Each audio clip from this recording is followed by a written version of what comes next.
Young woman hit by a brick as gate crashers attack a Hunter party. This is NBN News with Jane Goldsmith. Good evening. It could be an ominous sign of what's to come this bushfire season.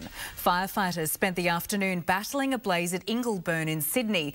Dozens of people had to be evacuated as the flames tore across tinder dry ground, threatening properties. The middle of winter and it seems Sydney is never safe from bushfire. In Australia, thoughts are turning to how we stop extremists using vehicles as weapons in crowded public places. Statues, staircases and bollards are all part of a major new strategy announced today by the Prime Minister. Low tech, high impact. It's our greatest vulnerability. Simon Boda, NBN News. There were frightening scenes at an 18th birthday party at Lake Macquarie last night with a teenager hit in the head with a brick. A group of gate crashers was behind the attack, angry at being turned away. It was meant to be a celebration of a young woman's life, but these could have easily taken one. Construction work will ramp up in Newcastle's East End tonight. Night work will occur along Watt Street until Wednesday in a move to fast-track the supercar circuit and other upgrades.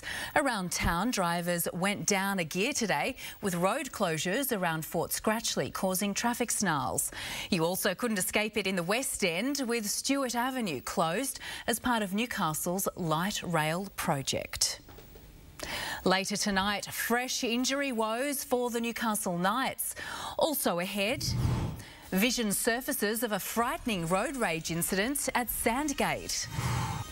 And tens of thousands turn out in the US city of Boston to rally against race hate.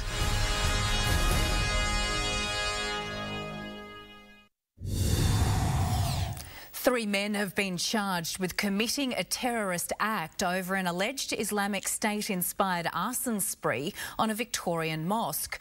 Two are also accused of plotting a Christmas Day terror attack in the heart of Melbourne. Heavily armed Special Operations Group officers swooped on Hatim Mukaiba late last night. Tens of thousands of people have flooded the streets of Boston in the US with one purpose: to say no to racism.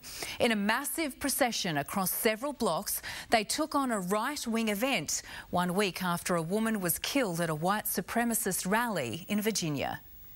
All those people you see there, about 40,000, and many of them first-time protesters, came out onto the streets of Boston today. Well, it's over to sport now with Mitchell Hughes, and there's been a boil-over in the NRL, Mitch. Definitely, and a very costly one for Manly. Thanks, Jane. Coming up after the break, the Seagulls' finals hopes on the line after a surprise loss to the Bulldogs. And the Wallabies optimistic despite their first half drubbing.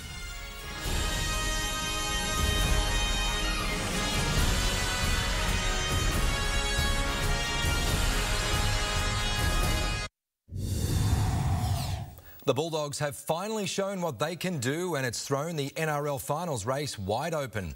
Also today, Penrith ended Canberra's top 8 hopes, while Manly's loss to Canterbury leaves the Seagulls teetering on the edge. Manly are marching towards the finals. Des and the Dogs were desperate to avoid 5 straight losses. Fremantle and Richmond are wrapping up round 22 of the AFL tonight, and at time the Dockers are copping a hiding. Earlier, St Kilda and Melbourne got the points. Last night, the Blues beat Hawthorn, the Bombers blitzed the Gold Coast, while the Giants downed West Coast. South Australian golfer Jason Norris has taken out the $1.5 million Fiji International by 4 shots thanks to a final round 67. Warhope product David Branston finished 10 shots back, one in front of Dimi Papadatos from the Central Coast. Fresh from his first appearance at the British Open, Andrew Dote was the best of the Hunter golfers, finishing in a tie for 35th. But Jane, that's our look at sport. Thank you, Mitch. It was a cold, windy weekend. We'll check what's ahead this week next.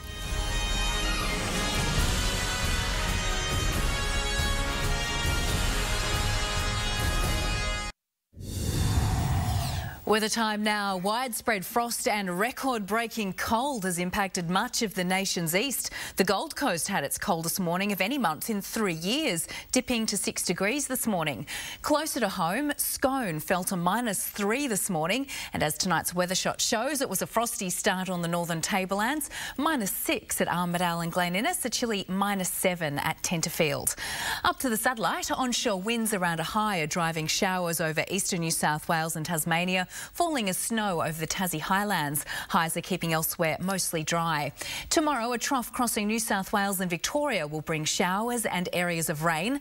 Brisk onshore winds over Tasmania, South Australia and southwestern WA will cause showers. High pressure elsewhere will keep skies clear and lead to a warm day. A classic wintry day today, cloudy, windy and cold with areas of frost about the Upper Hunter. We also had some showers along the coastal fringe. A top of 15 for Nobby's Head today, 14 at Nelson Bay, 5 to 16 at Maitland, -3 to 16 at Scone. The forecast, cloudy with a slight chance of a light shower tomorrow.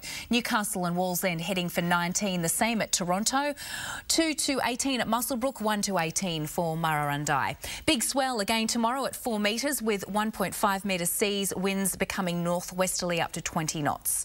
The sun to rise at 6:23 and to set at 5:30. And the outlook for Newcastle, Tuesday and Wednesday, mostly fine and a few degrees warmer, possible showers later in the week.